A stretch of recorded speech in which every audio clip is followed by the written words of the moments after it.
오늘 우리가 함께 나눌 본문은요. 이사야서 1장 1절부터 31절까지의 말씀입니다. 자, 1장 1절 말씀부터 우리가 함께 보도록 합시다. 유다 왕 우시야와 요담과 아하스와 히스기야 시대에 아모스의 아들 이사야가 유다와 예루살렘에 관하여 본 계시라라고 이제 시작되어 있습니다. 그러니까 이 이사야서 말씀 이 전체 혹은 1장에 대해서 이게 어떠한 말씀이고 언제 배경으로 하고 있고 무엇에 대한 계시냐 예언이냐라는 것이 이제 1장 1절에 딱 요약해서 나와 있죠. 지난 시간에 이제 개관 때 함께 나눴지만은 우시야 왕은 이사야 선지자는 우시야 왕 때부터 시작해서 므낫세 왕 때까지 이제 섬겼던 활동했던 그런 선지자였다.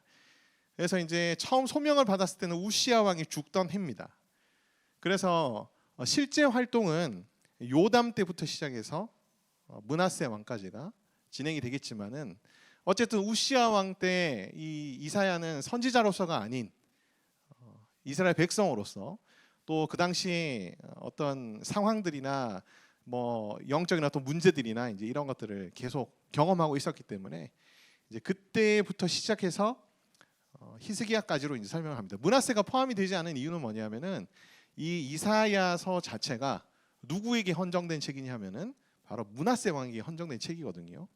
예, 므낫세 왕이 아주 악한 왕이었습니다. 나중에 이제 회개하게 되긴 하지만 아주 악한 왕이었기 때문에 이 이사야 선지자가 이 므낫세 왕과 그 므낫세 왕을 따르는 이스라엘 백성들, 남유다 왕국 이스라엘 백성들을 향해서 히스기야 때까지의 역사들을 쭉 나누면서 하나님의 어떤 진노와 심판과 또 회복과 부흥과 이제 이러한 이야기들을 므낫세 왕 시대의 사람들한테 이제 남긴 거였죠. 그래서 그들에게 남긴 책으로서 이 이야기들은 우시야 왕 때부터 히스기야 왕 때까지의 얘기입니다라고 이제 그렇게 1장 1절에 제시를 하고 있습니다. 무엇에 대한 계시인가 예언인가? 자, 여기 계시라는 말이 나오는데요.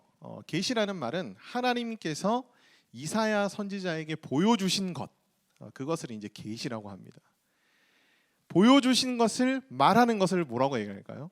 하나님께서 보여주신 계시를 말하는 것을 예언이라고 합니다. 그러니까 계시와 예언이 비슷하면서도 엄밀하게 조금 구분이 된다는 사실을 여러분들이 알고 계시면 좋을 것 같습니다. 자, 무엇에 대한 계시이냐?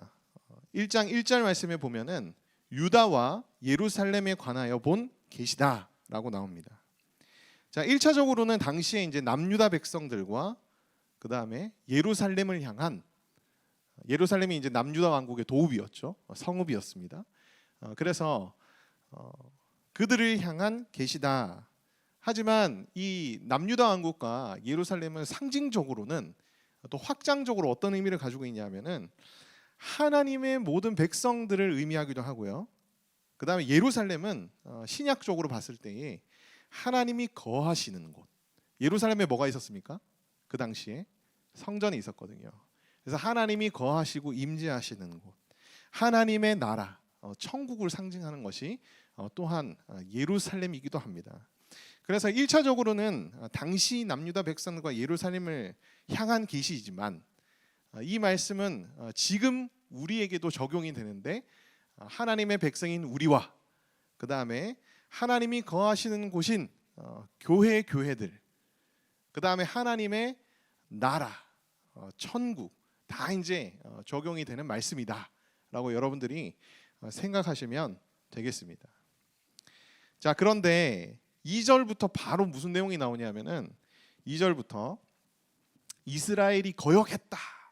그렇게 이제 하나님께서 말씀하고 계세요. 아마 이제 그 당시에 므낫세 왕 시대 통치 초기였기 때문에 므낫세 왕이 굉장히 약한 왕이었고 모든 이스라엘 백성들을 다 깨워가지고 우상 숭배의 그 구렁텅이로 이제 빠져들게 하고 사람들이 더 이상 하나님을 믿지 않고 정말 불의가 가득한 그런 남유다가 됐었거든요. 그들을 향해서 이사야 선지자를 통해서 하나님이 하신 말씀이 뭐냐면은 그 당시의 사람들이 뭘 했다는 거예요. 이스라엘이 하나님을 거역했기 때문에. 이 얘기가 가장 먼저 나오는 것 같습니다. 하늘이여 들으라, 땅이여 귀를 기울이라. 여호와께서 말씀하시기를 내가 자식을 양육하였거늘 그들이 나를 거역하였도다. 소는 그 임자를 알고 나귀는 그 주인의 구유를 알건만은 이스라엘은 알지 못하고 나의 백성은 깨닫지 못하는도다 하셨도다. 슬프다 범죄한 나라요 허물진 백성이요 행악의 종자요 행위가 부패한 자식이로다. 그들이 여호와를 버리며 이스라엘의 거룩하신 이를 만홀히 여겨 멀리하고 물러갔도다. 이사야 선지자는 하나님의 계시를 받아 이스라엘의 거역을 먼저 밝힙니다. 그러면서 2절 말씀을 보면은 이스라엘 백성들의 정체성에 대한 표현들이 나오는 것을 우리가 볼 수 있죠. 3절에도 나옵니다. 2절 말씀에는 이제 이스라엘의 정체성이 뭐냐? 바로 하나님의 자식들로 표현됩니다. 여호와 하나님의 자식들이 이스라엘 백성들이다. 다시 말하면 여호와께서 이스라엘 백성의 아버지 되신다. 아버지 되신다. 그런데 이스라엘이 양육자인 여호와를 어떻게 했다? 거역했다. 그러니까 여호와 하나님이 아버지 되심을 이스라엘 백성들은 거절했던 거죠.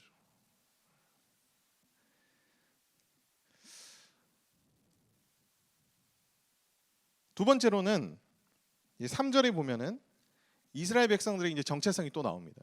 여기 보면은 소는 그 임자를 알고 나귀는 그 주인의 구유를 알건만은 이스라엘은 알지 못하고 나의 백성은 깨닫지 못하는도다. 하나님은 이스라엘 백성의 주인이시죠. 이스라엘 백성들은 하나님의 종입니다. 그것이 오늘 제시되고 있는 이스라엘 백성들의 정체성인데 자신의 주인이 누구인지 알아보지도 못했다라고 이제 이사야 선지자는 말하고 있습니다. 그러니까 여호와 하나님이 주인 되심을 이스라엘 백성들이 어떻게 한 거죠? 거절한 거죠. 그러니까 이스라엘 백성들의 모든 범죄, 이 뒤로부터 이제 상세하게 이스라엘 백성들의 범죄 내역들이 다 나오는데 가장 근원적인 문제가 뭐였느냐? 하나님이 아버지 되심을 거절하고 그 다음에 하나님이 주인 되심을 거절했다. 이 두 가지가 이스라엘 백성의 모든 범죄의 근원이다라고 이사야 선지자는 말하고 있습니다. 그러면서 이로 인한 결과들을 쭉 나열해요. 범죄한 나라가 되었고 나라 전체가 이제 범죄해버린 겁니다. 그 다음에 허물진 백성이 되었다. 죄악을 짊어진 백성이라는 뜻입니다. 허물진 백성은 죄악을 짊어진 백성이다. 4절 말씀에 나오죠. 자, 의도적으로 하나님의 뜻에 거역하는 죄악을 짓고 있는 백성이다라는 뜻입니다. 허물진 백성이라는 뜻은 자, 행악의 종자다. 행악의 종자. 종자는 뭔가 씨를 얘기하죠. 행악의 종자는 뭐냐면은 자기도 행악할 뿐만 아니라 다른 사람들을 행악하게 만드는 사람들, 종자. 그렇게 여러분들이 생각하시면 됩니다. 여러분 지금 시대에 우리 교회 내에도 이 행악의 종자들이 많습니다. 마치 그것이 하나님이 우리에게 주신 자유함인 양. 사실은 정확하게 성경적으로 놓고 보면 그것이 범죄함이 분명하고 우리가 절대 해서는 안 되는 행위임에도 분명한데도 마치 그것이 하나님이 우리에게 주신 자유함에 속한 행위인 양 행악하게 만드는, 설득하는 거지. 해도 돼, 괜찮아. 하나님 뭐라고 안 하셔. 합리화시키고 정당화시키는 거죠. 행악의 종자가 되지 맙시다. 아멘. 내가 죄를 지을 수는 있어요. 그러나 그것이 죄임을 깨닫고, 그죠? 그 죄와 싸워야지. 내가 짓는 죄에 대해서 합리화시키고 정당화시키면서 다른 사람으로 하여금 야 그저 지워도 돼, 괜찮아. 지금 시대에 지워도 괜찮은 시대야. 지금은 옛날이랑 시대가 다르잖아. 이러면서 이제 행악의 종자가 되어서는 안 되는 겁니다. 그러니까 잘 분별하세요, 여러분.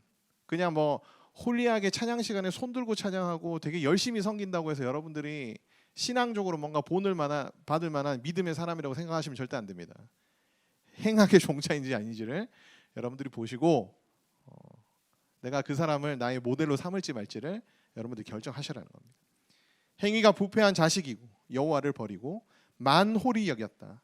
만홀히 여겼다는 말은 뭐냐면은 이제 하나님을 소홀하게 여기고 멸시했고 그래서 하나님을 화나게 했다라는 개념까지 포함됩니다. 멸시하여 하나님을 화나게 했다. 멀리하고 물러갔도다라는 이제 이 의미는 뭐냐면 거리를 두고 그냥 반대편 뒤쪽으로 가버렸다 이런 뜻이에요. 그러니까 이제 단순히 하나님과 멀어졌다 해서 더 나아가서 하나님과 관계를 완전히 끊어버린 것을 의미합니다. 이들을 바라보시는 하나님의 심정이 4절 첫 번째에 제시가 되고 있죠. 뭐라고 말씀합니까? 슬프다. 슬프다. 보통 그 하나님의 백성들이 범죄를 하면 하나님이 진노하시고 그죠? 징계와 막 심판을 내리시고 이제 이렇게 구약 성경에는 많이 포함이 되어 있는데 이제 오늘 이사야 말씀 속에는 슬프다. 근데 이 슬프다가 계속 이사야 속에서 반복되이 제시가 됩니다. 근데 사실 이 슬프다라는 단어는요. 안타까움과 슬픔과 분노가 다 이제 복합적으로 뒤섞여 있는 감정을 의미하는 단어예요. 단순히 그냥 슬프다 이게 아니고 안타까우면서 분노에 휩싸이면서 또한 슬프기도 한 그런 단어입니다. 저희 아이가 그죠? 저를 뚜껑을 열리게 했어요. 이 자식을 어떻게 해야 할까? 막 화가 나기도 하면서 그죠? 미성숙하고 또 아직 어리고 아픈 부분이 있으니까 그것이 또 부모로서 안타깝기도 하고 좀 슬프기도 하고 막 그런 게 복잡한 감정. 야 이거 부모가 되지 않으면은 사실 알 수 없는 그런 감정입니다. 진짜로. 근데 저는 뭐 분노의 어떤 개념이 포함되어 있는 단어라 해도 성경에서 단순히 그냥 분노, 진노, 심판이라는 단어를 안 쓰고 슬픔이라는 단어를 쓴 이유가 있다고 생각해요. 이제 이사야서를 쭉 우리가 이제 앞으로 다 살펴보겠지만은 이 이사야서에는 하나님의 사랑이 정말 강조돼서 나옵니다. 하나님의 사랑이 강조되고 하나님이 그 사랑으로 말미암아 메시아 구원자를 너희에게 보내실 것이며 그를 죽임으로써 너희를 구원에 이르게 할 것이다라는 아주 선명한 그 복음적 메시지가 이사야서에 포함이 되어 있거든요. 이사야 선지자는 이 하나님의 계시를 말하면서 슬프다는 단어를 쓰는 거예요. 왜냐하면 하나님의 사랑이 굉장히 강조되어 있는 그런 성경책이기 때문에. 이어서 이스라엘을 향해서 탄식합니다. 너희가 어찌하여 매를 더 맞으려고 패역을 거듭하느냐. 온 머리는 병들었고 온 마음은 피곤하였으며 발바닥에서 머리까지 상한 곳이 없이 상한 것과 터진 것과 새로 맞은 흔적뿐이거늘 그것을 짜며 싸매며 기름으로 부드럽게 함을 받지 못하였도다. 어찌하여 매를 더 맞으려고 패역을 거듭하느냐라고 말합니다. 너희를 돌이키시기 위해서 이미 너희를 징계하시고 심판하셨음에도 불구하고 어찌하여 더 패역한 길로 너희가 가고 있느냐. 자, 이 므낫세 시대의 이스라엘 백성들을 향해서 지금 이사야 선지자가 쓰고 있잖아요. 이미 아주 악한 왕이 그 전에 있었습니다. 아하스 왕이라고 있었어요. 아하스 왕. 히스기야의 아버지. 자, 우시와 요담, 아하스, 히스기야 이렇게 가거든요. 우시야는 조금 선한 왕, 요담도 조금 선한 왕, 아하스는 아주 악한 왕, 히스기야는 매우 선한 왕, 므낫세는 아주 악한 왕이거든요. 그러니까 일전에 아하스 왕이 매우 악했고 이스라엘 백성도 같이 덩달아 타락했었거든요. 그때 남유다 왕국이 엄청난 고난을 당합니다. 하나님의 심판으로 말미암아 이웃 그 주변 나라들의 침탈을 받고 엄청나게 고생을 했거든요. 그러면서 히스기야 때 와가지고 하나님을 다시 온전히 따르면서 하나님께서 이 이스라엘 백성들을 회복시키시고 부흥시키시고 다시 강성하게 하신 그 역사들을 지금 므낫세 시대의 왕 시대에 있던 이스라엘 백성들이 알거든요. 알매도 불구하고 더 패역한 길로 가는 이 이스라엘 백성들을 향해서 탄식하는 거예요. 어찌하여 패역을 거듭하느냐. 어느 상황까지 갔냐 하면은 6절 말씀. 성한 곳이 없이 상하고 다 터졌는데도 불구하고 고치지 못하느냐, 고칠 생각을 안 하느냐, 치유할 생각을 안 하느냐, 지금 이 얘기거든요. 6절 말씀이 심각하게 병들었음에도 치유할 생각이 없는 이스라엘 백성들의 모습을 6절 말씀에서 얘기하고 있습니다. 여러분, 성경에서 가장 무섭고 가장 심각한 병으로 제시되는 병이 뭔지 아세요? 정확한 학명으로는 이제 한센병이고, 우리는 이 병을 보통 이제 문둥병이라고 얘기를 합니다. 21세기에 들어서 이 20세기죠. 20세기, 21세기에 들어서 이 문둥병이 어떤 병인지 원인이 정확하게 밝혀졌어요. 그 전까지는 몰랐습니다. 정확하게 밝혀졌어요. 이 문둥병의 원인은, 문둥병이 여러분 뭔지 아세요? 한센병이 온몸의 끝에서부터 썩어져 들어갑니다. 그리고 다 떨어져 나가서 결국은 죽음에 이르게 되는 병이 이제 이 한센병, 문둥병이거든요.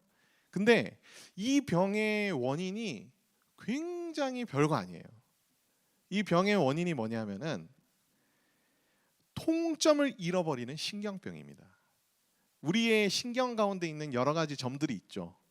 온도를 느끼는 점도 있고 여러 가지 이제 신경들의 어떤 통점, 앞점 이래 가지고 있습니다. 근데 그 중에서 통점을 잃어버리게 되는 병이 바로 문둥병이에요. 신기하죠? 통점을 잃어버렸다고 해서 어떻게 온몸이 썩어 들어갈 수 있는가? 우리가 뜨거운 냄비를 잡아서 데웠습니다. 그러면 거기가 어떻죠? 아프죠? 물집 터지면 죽습니다. 너무 아파가지고. 근데 통점이 없으면 어떻게 될까요? 모르죠. 아픈지 모릅니다. 그러면은 이걸 치유할 생각을 할거 안 할까요? 안 하죠. 세균에 감염됩니다. 거기서부터 썩기 시작합니다. 다리를 접질렀어요. 우리는 거기가 아프니까 어떡하죠? 무게를 실지 않고 반대편에 실으려고 쩔뚝쩔뚝 하잖아요. 근데 통점을 잃어버리면 어떻게 될까요? 접질은 인대가 나간 혹은 부러진 다리로 그냥 무기를 실어서 걷기 시작합니다. 다리가 어떻게 돼버리죠? 완전히 끝나버립니다. 통점을 잃어버리는 것이 굉장히 무서운 결과를 일으킨다는 거예요. 고통을 잃어버리면, 고통스러워하지 않게 되면 심각한 결과로 나아가게 된다는 겁니다. 이스라엘 백성들한테 이사야 선지자가 말해요. 너희가 상하고 터지고 지금 고름이 나고 진물이 나는데 치료하지 않는다. 왜요? 고통스러워하지 않으니까. 영적인 문제들에 대해서, 자신들의 죄악에 대해서, 자신들의 범죄에 대해서 고통스러워하지 않으니까. 심각한 결과로 이어지게 되는 겁니다. 고통을 느끼는 것이 굉장히 중요해요. 특히 우리의 범죄에 대해서 내가 고통스러워하는 거 굉장히 중요합니다. 고통스러워해야 우리가 하나님을 붙들고 하나님께 도와달라고 기도하고 이 죄를 이기게 해달라고 기도하고 회개도 할 수 있는 거잖아요. 합리화시키고, 그죠? 그것을 고통스러워하지 않는 그런 상황에 빠져버리면 더 이상 회개도 없습니다. 그러면 점점점 더 참혹한 결과로 우리의 영적 상태가 무너지게 되는 거죠. 어떤 친구들은 가끔 그런 얘기들을 저한테 찾아와서, 목사님, 제가 죄인인 것 때문에, 제가 죄 짓는 것 때문에 너무 고통스럽습니다. 너무 고통스럽습니다. 너무 힘듭니다. 너무 고통스럽습니다. 그래서 제가 얘기해줘요. 야, 살아있네. 감사해라. 네가 고통스러워할 수 있는 게 지금 계속 유지됐으면 좋겠다. 고통스러워하지 않은, 더 이상 고통스러워하지 않은 상황에 가면 너 진짜 심각해지는 거예요. 고통스러워해야 돼. 반면에 나의 죄를 고통스러워하지 않나요? 우리 이미 지금 심각한 상황에 빠져 있을 수 있습니다. 우리 스스로를 돌이키기를 바랍니다. 이어서 이렇게 말하죠. 너희 땅을 황폐하였고 7절 말씀입니다. 너희 성읍들은 불에 탔고 너희 토지는 너희 목전에서 이방인에게 삼켜졌으며 이방인에게 파괴됨 같이 황폐하였고 딸 시온은 포도원의 망대같이 참외밭의 원두막같이 에워싸인 성읍같이 겨우 남았도다. 황폐케 됩니다. 이방인들에 의해 삼켜지고 파괴됩니다. 이것은 그저 우리 눈에 보이는 영역들만을 얘기하는 것이 아닙니다. 우리의 내적인 부분, 영적인 부분, 정신적인 부분까지 다 포괄하는 내용이에요. 가치관, 인생관, 정신과 절제력, 세상적인 삶의 목적, 욕망과 욕구만을 쫓는 관계가 되어버리는 것, 부정, 가정 파괴, 외도, 이방인들에 의해서 삼켜지고 파괴가 될 수가 있습니다. 우리의 가치관과 우리의 인생관, 이런 것들이 삼켜지기 시작하면 별거 아닌 것 같지만 굉장히 무서워요. 굉장히 무섭습니다. 그래서 지금 시대는 세계관 전쟁이라고도 보통 얘기합니다. 많은 성경학자들이 지금 시대는 세계관 전쟁입니다. 세속적인 가치관과 성경적인 가치관 사이에서의 엄청난 충돌, 격돌, 이것이 있는 시대입니다. 이제 그렇게 얘기하기도 합니다. 이방인들에 의해서 삼켜지고 파괴되기 시작하면요, 사회적인 문제들도 나타납니다. 저출산, 양극화, 이런 것들도 다 관련이 있죠.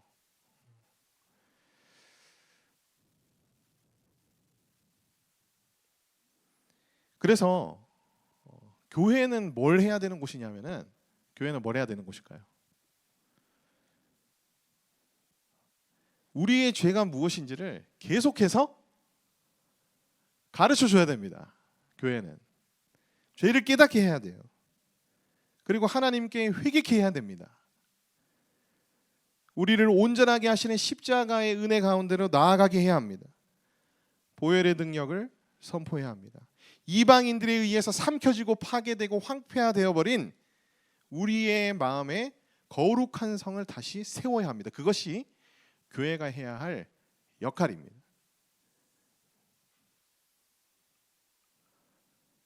제가 최근에 인스파이어 제자반 신청자 면담을 하는데 그 친구가 너무 안타까운 마음으로 얘기를 하더라고요. 자기가 이제 초신자고, 그래서 1년 전에 자기 동네에 있는 교회를 갔대요. 작은 교회입니다. 한 50명 정도 모이는 그런 교회입니다. 청년은 자기밖에 없어요. 죄에 대해서 얘기를 하지 않는데요. 복음에 대해서 얘기를 하지 않는데, 예수님에 대해서 얘기를 하지 않는데, 그래서 자기는 너무 막 힘들고 메마르고 그러는 와중에 이제 인스파이어 제자만 얘기를 듣고 신청을 했다는 거예요. 혹시나 당신이 간 교회가 잘못된 진리를 선포하는 교회인가 싶어서 찾아가서 들어가 봤는데요, 정상적인 교회입니다.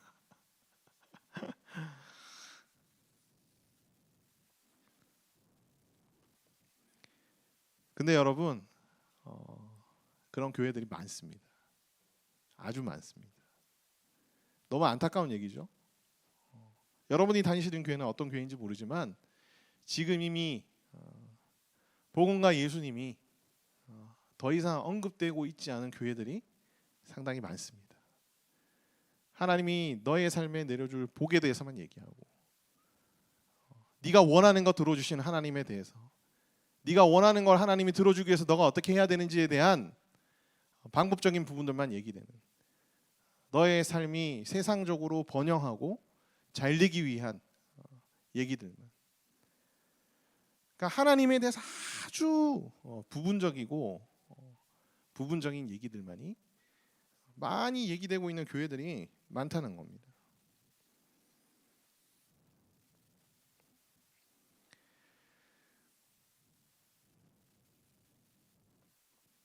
근데 8절 말씀에 이사야 선지자가 9절 말씀이죠. 매우 희망적인 얘기를 하죠. 만군의 여호와께서 우리를 위하여 생존자를 조금 남겨두지 아니하셨더라면 우리가 소돔 같고 고모라 같았으리라.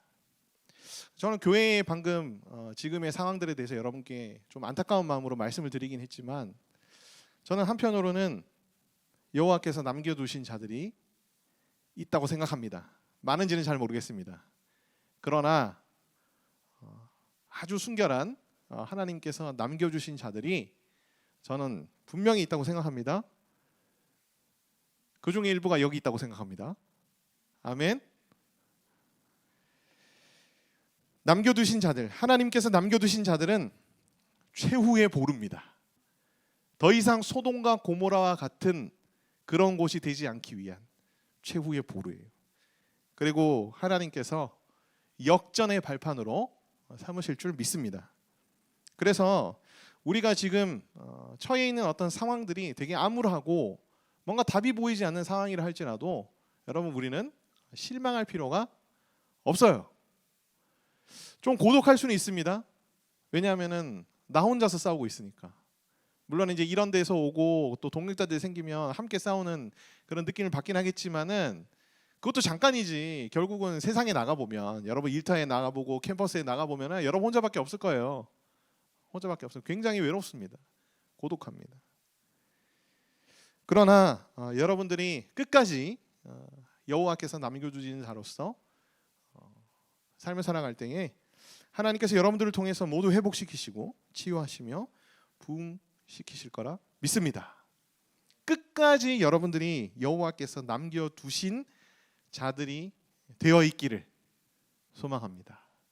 아멘. 자, 10절부터는요. 이스라엘의 범죄 내역에 대해서 얘기합니다. 아까 이제 이스라엘이 범죄하게 된 근원적인 이유를 두 가지를 말씀드렸죠. 하나님이 아버지가 되시는 것을 거절했고 하나님이 주인 되시는 것을 거절했기 때문에 이 10절부터 이후에 이스라엘의 범죄의 상세 내역이 이제 등장합니다. 자, 첫 번째는 뭐냐면은 형식적인 예배, 제물들을 바쳤다는 거예요. 그래서 이제 10절 말씀부터 한번 읽어보면 너희 소돔에 관한들아 여호와의 말씀을 들을지어다. 너희 고모라의 백성아 우리 하나님의 법에 귀를 기울일지어다. 여호와께서 말씀하시되 너희의 무수한 제물이 내게 무엇이 유익하뇨. 나는 순양의 번제와 살찐 짐승의 기름에 배불렀고 나는 수수한 지나 어린 양의 수염소의 피를 기뻐하지 아니하노라. 너희가 내 앞에 보이러 오니 이것을 누가 너희에게 요구하였느냐. 내 마당만 밟을 뿐이니라. 헛된 제물을 다시 가져오지 말라라고 말씀합니다. 아니 율법으로 뭐 제물들 바치라고 해놓고 싫다고 얘기하시는 건 좀 어불성설 아니세요? 이제 이렇게 얘기할 수 있지만 그냥 그 말 표현만 보고 1차적으로 단순하게 그냥 단무지처럼 이해하시면 안 되죠. 우리 자매들은 이제 그런 형제들 좀 피하셔야 됩니다. 인생 살 때 굉장히 답답해져요. 자, 무슨 얘기입니까? 율법적으로 제물을 바치는 건 하나님 명령하신 거죠. 근데 하나님께서 지금 아주 중요한 단서를 달았습니다. 뭘 싫어하세요? 13절 말씀에 헛된 제물을 싫어하시는 거예요. 헛된 제물. 너희가 지금까지 나에게 바쳐오고 있는 이 모든 각양각색의 제물들은 다 헛된 것이다라고 하나님께서 단정하여 말씀하고 계십니다. 그러니까 이 제물을 바치는 경우는 보통 이제 자신의 범죄함 때문에 구약 율법에서는 제물을 바치잖아요.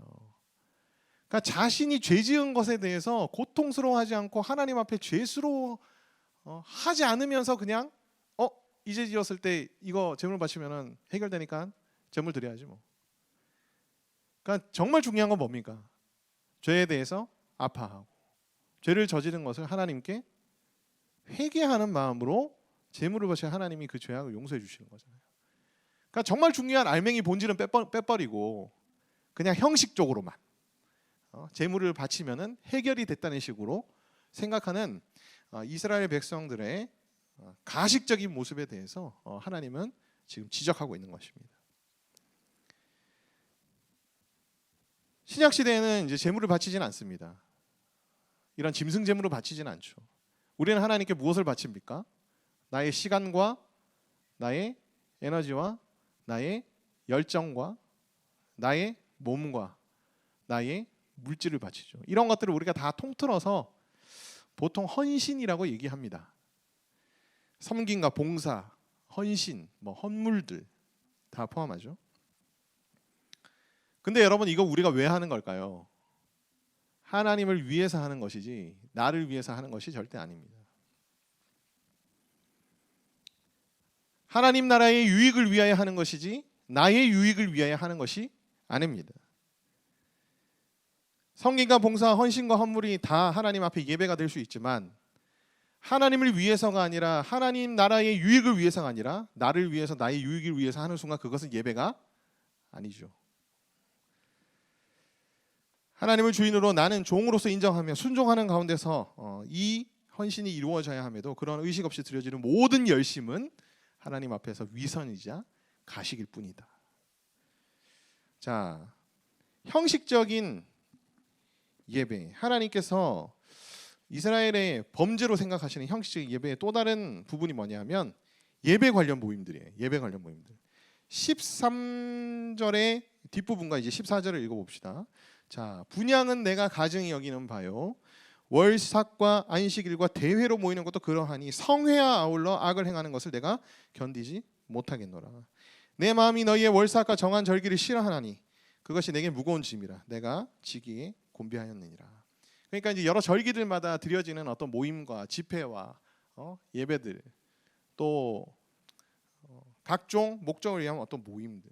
여러분, 모든 예배 관련 모임은 오직 하나님을 높이고, 그죠? 하나님의 말씀을 경청하고 그 경청한 말씀들을 실천하고자 노력하며 그 노력하는 삶을 위해서 서로 어떻게 하는 시간이죠? 모여서 격려하는 시간이죠.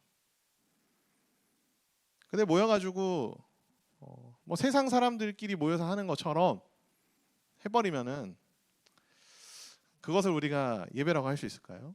하나님이 기뻐하시는 모임이라고 할 수 있을까요? 인스파이어의 사역적인 목표 중에 하나가 뭐냐면은 우리 청년 공동체의 소그룹 모임들이 좀 하나님 기뻐하시는 모임들로 회복됐으면 좋겠다. 이미 하고 있는 교회들도 있을 수도 있지만 대부분 많은 교회들의 청년 소그룹 모임들이 너무 세상적이고 세속적인 모임이 돼버린 지가 오래되었습니다. 일단은 성경을 펴서 모임을 하지도 않고요. 그죠? 또 훈련받은 리더들도 없습니다. 교회에서는 리더들을 훈련시키지도 않고요.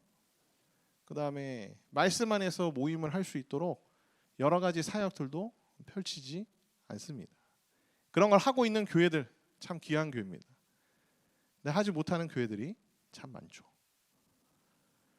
거기서 뭔가 부족함을 느끼고 뭔가 답답함을 느끼는 친구들이 굉장히 많아요. 인스파이어에서 그런 친구들을 이제 섬기고 돕기 위해서 사실 이런 집회도 하는 거고, 그 다음에 이 오늘 본문을 가지고 GBS 교재도 만들어서 뿌릴 거고, 그죠? 인스파이어 제자 훈련도 하는 겁니다. 주변에 또 훈련 받기를 원하는 친구들, 그 다음에 이미 소그룹 리더, 셀장인데도 불구하고 좀 이런 어떤 성경적인 모임을 세워가는 데서 어려움을 느끼는 친구들이 있다면 여러분들이 인스파이어를 소개해 주시고 같이 참여할 수 있도록 여러분들이 인도해 주시면 감사하겠습니다. 지금 인스파이어 제자반 신청받고 있거든요. 제가 한 2명에서 3명 정도 더 들어왔으면 좋겠어요. 그래서 여러분 주위에 제자 훈련이 없는 교회에 지금 출석하고 있는 그런 친구들 중에 훈련 받기를 원하는 친구들, 성경을 더 깊이 있게 알기를 원하는 그런 친구들이 있다면 소개해 주시고 또 신청해 주시면 감사하겠습니다. 이 가운데도 있을 수 있어요. 이 가운데에도 그런 소망함이 있으면 이따가 집회 끝나고 저한테 찾아오세요. 링크를 드리겠습니다. 자, 형식적인 예배의 마지막이 뭐냐면은 기도입니다. 기도. 이스라엘의 범죄 중에 하나가 기도였다는 기도. 자, 몇 절 말씀을 보냐면은 15절 말씀을 봅시다. 너희가 손을 펼 때에 내가 내 눈을 너희에게서 가리고 너희가 많이 기도할지라도 내가 듣지 아니하리니 이는 너희 손에 피가 가득함이라. 피가 가득하다는 얘기는 서로를 향해서 진짜 살인과 상해를 입혔든 속으로 증오하고 미워하면서 상해를 입혔든 살인을 했든 너희 손에 이제 피가 가득하다, 이제 그렇게 얘기해요. 너희 손에 피가 가득하면 하나님께서 어떻게 하신다? 보지 않고 듣지 않겠다라고 얘기합니다. 여러분, 하나님께 기도하고 있는데 하나님이 침묵하시는 경우들이 있다면 꽤 많은 경우에 우리의 손에 피가 묻혀진 채로 기도하고 있기 때문일 수도 있습니다. 여러분이 먼저 해결해야 할 영적인 문제가 있다는 거예요. 하나님의 응답 앞에 서기 전에. 그래서 하나님이 침묵하시는 것 때문에 고민인 분들은 혹시 내 손에 피가 묻은 것은 아닌지를 여러분들이 한번 돌아보세요. 그리고 그것이 해결되면 하나님의 뜻이 아주 선명하게 내 마음속에 다가오는 경우들이 있을 수 있습니다. 뭐 100%는 아니지만 그런 경우들이 종종 있습니다. 자, 형식적인 예배를 드리며 위선적인 어떤 예배자가 되는 이유는 무엇인가? 13절 말씀에 보면은 성회와 아울러 악을 행했기 때문이라고 얘기합니다. 자, 가장 심각한 위선 중에 하나가 뭐냐면은 하나님께 예배하면서 실제로 마음속으로는 다른 대상을 경배하고 예배하고 있는 거예요. 성회와 더불어 악을 행한다고 얘기할 때에 이 악에는 여러 가지가 포함될 수 있지만 그 중에 가장 대표적인 악은 우상 숭배입니다. 그래서 오늘 1장 제일 마지막 뒷부분에 보면은 우상 숭배자들에 대한 하나님의 엄한 심판이 기록되어 있어요. 자, 범죄의 내역 두 번째가 뭐냐면, 첫 번째는 이제 형식적인 예배와 관련된 부분이고, 형식적인 예배 안에서 이제 세부적으로 세 가지를 나눴었죠. 바로 제물들과 예배 관련 모임과 기도에 대해서 나눴습니다. 이스라엘의 범죄 내역의 두 번째 카테고리가 뭐냐면은 사회적 윤리적 부패입니다. 스스로를 씻고 깨끗하게 해야 할 만큼 더럽고 안 씻고 있다는 거지. 회개하지 않고 있다는 겁니다. 악한 행실을 버리고 행악을 그쳐야 되는데 그치고 있지 않고 계속하고 있다는 거죠. 선행이 무엇인지를 배워야 하는 상황이라는 거예요.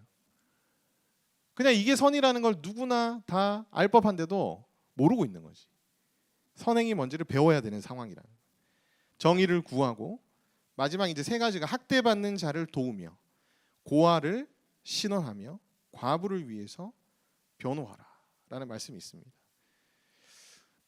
학대받는 자를 돕는다라고 할 때는 학대받는 자가 행복감을 느낄 수 있도록 너희가 도와줘야 된다, 이런 의미예요. 고아를 위해서 신원하라는 말은 뭐냐면은, 고아들은 보호자가 없기 때문에 악인들의 공격에 무방비 상태입니다. 그래서 굉장히 억울함과 원통함이 있는 대상이기도 했어요. 네, 억울하게 뒤집어 쓴 죄를 씻어주라는 그런 의미가 이제 신원이거든요. 그래서 이 고아를 신원하라는 얘기는 고아들이 억울한 일과 원통한 일을 당하지 않도록 너희들이 보호자가 되어줘야 되지 않느냐. 너희 이스라엘 백성들과 너희 이스라엘의 사회가, 남유다 사회가 보호자가 되어줘야 되는 거 아니냐, 이제 그런 뜻입니다. 과부는 특히 이제 법정에서 적법하게 변호받을 수 있는 권리를 잃어버린 자들이었습니다, 이 당시에는. 그래서 이제 그들을 위하여 변호하라, 논쟁하라, 이제 그런 얘기예요. 과부의 권리와 권익을 너희가 지켜줘야 된다, 이제 그런 뜻입니다. 학대받는 자, 고아, 과부는 가난하고 소외된 자들로 신약 성경에서는 또 언급이 되죠. 그래서 우리가 얼마나 자기 자신만 생각하고 자기만 잘 되기를 바라고 있는가. 그런 시대가 되면 될수록 점점 더 므낫세 왕 시대에 가까워지는 시대가 된다는 거예요. 벌써 우리 한국 땅이 그런 시대에 다가서고 있는 것이 아닌가라는 그런 생각이 들죠. 이스라엘을 향한 하나님의 호소가 18절부터 20절 사이에 기록이 되어 있습니다. 여호와께서 말씀하시되 오라 우리가 서로 변론하자. 너희 죄가 주홍 같을지라도 눈과 같이 희어질 것이요 진홍같이 붉을지라도 양털같이 희게 되리라. 너희가 즐겨 순종하면 땅의 아름다운 소산을 먹을 것이요 너희가 거절하여 배반하면 칼에 삼켜지리라. 여호와의 입의 말씀이니라. 오라 우리가 변론하자. 변론하자는 얘기는 뭐냐면 시시비비를 따지자는 거예요. 근데 이 맥락 속에서는요, 이스라엘 백성들의 잘못이 무엇인지를 시시비비를 따지자, 이런 의미가 아닙니다. 너희의 이런 죄악에도 불구하고 하나님이 너희를 용서해 주실 수 있는지를 한번 따져보자, 이런 의미예요. 이어서 뭐라고 얘기합니까? 너희의 죄가 주홍 같을지라도, 이미 묻어져서 지워지지 않는 그런 주홍 같을지라도, 진홍같이 붉을지라도 어떻게 해주실 것이다? 눈과 같이 희어질 것이요 양털같이 희게 되리라. 하나님은 너희가 어떠한 잘못을 저질렀더라도 너희가 회개하며 여호와께 돌아올 때에 용서하실 것이다. 하나님은 너희를 그렇게 사랑하시는 분이시다. 근데도 불구하고 거절하고 배반하면 칼에 삼켜질 수밖에 없다. 심판받을 수밖에 없다. 20절에 그렇게 말합니다. 어떻게든 그들을 구원하시고자 하는 하나님의 간절한 마음이 이 18절부터 20절자에 기록이 되어 있죠. 이스라엘의 타락에 대한 심판과 회복의 예언이 21절부터 27절까지 기록이 되어 있습니다. 나눠서 이제 21절부터 24절, 그다음에 25절부터 27절까지 살펴보기를 원하는데요. 자, 이스라엘의 타락한 그 상세한 범죄 내역이 다시 한번 등장합니다. 우상 숭배, 신실하던 서급이 어찌하여 창기가 되었는가? 그러니까 실제로 성적 타락을 했고요. 그 다음에 구약 성경에서는 이제 이 창기, 그죠? 그 다음에 약간 불륜을 저지르는 거, 이런 것들이 다 우상 숭배와 관련해서 또 등장을 합니다. 그러니까 두 가지 다 의미라고 여러분들 생각하시면 돼요. 정의와 공의가 사라지고 미워하고 중하고 공격하고 상해 및 살인이 빈번하게 일어나는 어떤 사회가 돼버린 거죠. 정의라는 건 뭐냐면 공정한 판결을 의미합니다. 공정한 판결을 받을 수 없는 사회가 돼버린 거예요. 공의는 뭐냐면은 사회가 추구하는 방향이 하나님의 뜻을 이루는 데에 있다면 이제 공의로운 사회가 되는 거예요. 근데 공의로운, 그러니까 그냥 인간적인 어떤 뜻을 이루는 데에 사회의 방향이 초점이 맞춰져서 그건 공의로운 사회가 아닌 겁니다. 은은 찌꺼기가 돼버렸고 포도주는 물이 돼버렸다. 이 말은 뭐냐면 은을 부순물을 섞어가지고 판다는 얘기예요. 남겨 먹는다는 얘기죠. 사기친다는 얘기입니다. 속인다는 얘기예요. 포도주에도 물 타가지고 판다는 얘기예요. 상인들이. 속임, 사기, 농간, 부당한 이득을 마음대로 취하는 그런 사회가 돼버렸습니다. 고관들, 사회 지도층이죠.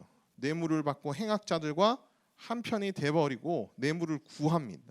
오히려 달라고 요구하죠. 23절 말씀. 그리고 고아를 위하여 신원하지 아니하며 과보의 송사를 수리하지 않습니다. 그러므로 주 만군의 여호와 이스라엘의 전자가 말씀하신 슬프다. 다시 한번 슬프다는 거죠. 장차 내 대적에 보응하여 내 마음을 편하게 하겠고 내 원수에게 보복하리라. 여기서 내 대적, 내 원수는요, 이렇게 타락해버린 이스라엘 백성들을 의미합니다. 내가 그들을 어떻게 하겠다고요? 심판하겠다는 뜻입니다.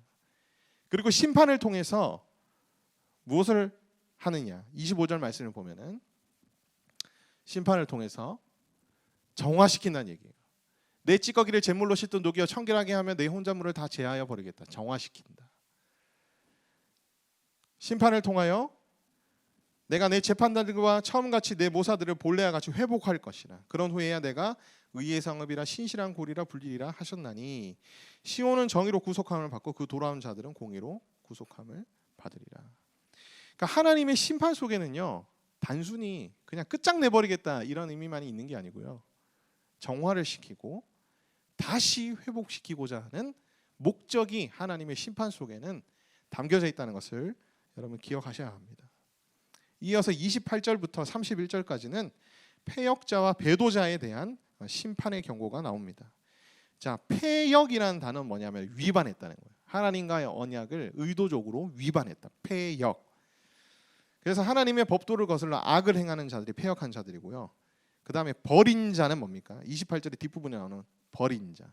우상 숭배하는 자들. 그래서 하나님 배신해버린 자들이 버린 자들입니다. 이런 자들은 어떻게 된다?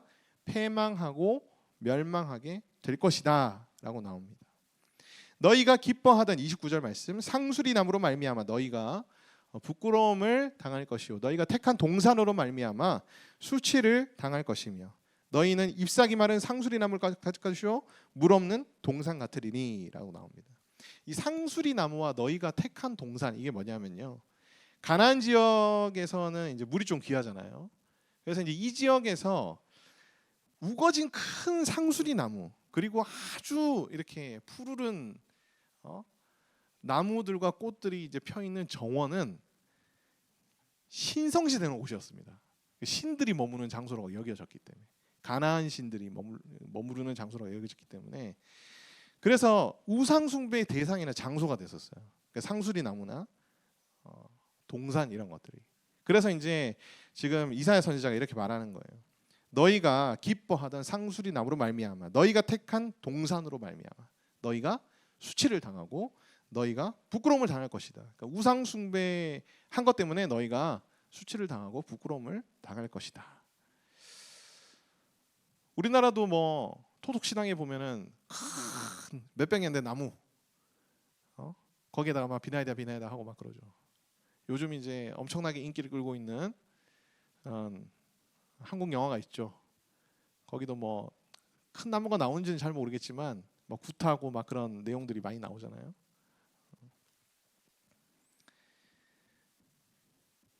(31절) 말씀에 이스라엘 백성들이 왜 우상 숭배를 하게 됐는지에 대한 이유가 아주 간략하게 등장합니다. 강한 자. 이스라엘 백성들이 볼 때는 가나안 사람들이 강한 자였거든요. 물질적인 풍요와 부유함을 바탕으로 한 강성함을 가지고 있었습니다. 강한 자였어요. 근데 그들이 상수리 나무와 정원에서 우상 숭배를 했거든요. 그러니까 이스라엘 백성들이 자기도 뭐가 되고 싶었습니까? 강한 자가 되고 싶었던 것이. 근데 강한 자에 대해서 뭐라고 얘기합니까? 산모라기 같고 그의 행위는 불타서 함께 탈 것이다. 끌 사람이 없으리라. 한순간에 다 타서 없어져 버릴 그런 것들에 이스라엘 백성들이 마음을 빼앗기고 그것이 자신의 인생의 구원자인 마냥 쫓았을 때에 멸망당하고 패망하게 된다는 겁니다. 우리가 하나님을 믿고 있지만 우리 속에 우상이 많이 있을 수 있습니다. 그래서 성경에 보면 우상 숭배하지 말라고 권면하고 있는 청중이 누군지 알아요? 다 하나님의 백성들입니다. 교회를 향해서 우상 숭배하지 말랍니다. 교회 성도들을 향해서 우상 숭배하지 마라 그래요. 이스라엘 백성들을 향해서 이미 믿고 있는 사람들인데요. 이미 예수님 영접한 사람들인데요. 근데 우리 속에 우상들이 많이 남아 있다는 거예요. 그런 우상들을 우리가 찾아내고 제하여 버리는, 그래서 이 하나님의 심판을 피하고 하나님의 구원 가운데 거하는 그런 우리들에게 되기를 소망하고, 그래서 우리가 남은 자가 되어서, 그죠? 우리 주위에 있는 그런 모든 사람들까지도 하나님의 구원의 길로 인도하는 그런 여러분 되시기를 간절히 바랍니다. 이 시간 같이 우리가 좀 하나님 앞에 기도하는 시간이 되었으면 좋겠습니다. 뭐 결론은 이제 이러한데요. 여러분, 일단 우리가 먼저 하나님 앞에 좀 회개했으면 좋겠고요. 그 다음에 우리의 예배가 혹시 문제 있는 예배가 아닌지 좀 돌아봤으면 좋겠고, 우리 안에 있는 우상들을 우리가 깨뜨리는 그런 우리가 되었으면 좋겠습니다.